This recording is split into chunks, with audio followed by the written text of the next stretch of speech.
দেখো বন্ধুরা, সকাল সকাল আমার ছেলে পাখিকে বিস্কুট খাওয়াই ভাবে গোটা উঠোনময় ডাকছে আর পাখিদেরকে বিস্কুট দিচ্ছে। পাখিগুলো মনে হবে ট্রেনিং প্রাপ্ত, বিস্কুটটা দেওয়া কমপ্লিট হবে আর উড়ে উড়ে বসবে। এইগুলোতে দিও না, পাটের শাক আছে ওইগুলোতে দাও, উঠোনে দাও।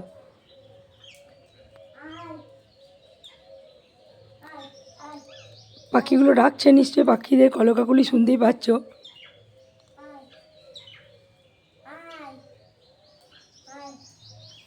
সমস্ত পাখি এবার নামবে, তো বিস্কুট খেতে আসবে। চলে এসো।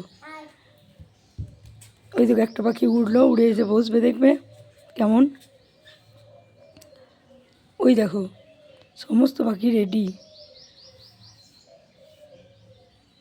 ওই দেখো, দেখছো কি সুন্দর পাখিগুলো এসে বিস্কুট খেতে লাগলো। আরও বিভিন্ন পাখি আসবে আস্তে আস্তে, দিয়ে বিস্কুট খেতে আরম্ভ করবে। এই হচ্ছে আমাদের সকালের মিষ্টি পরিবেশের মনোরম দৃশ্য। এটা তোমরা উপভোগ করে নাও ভিডিওর মাধ্যমে।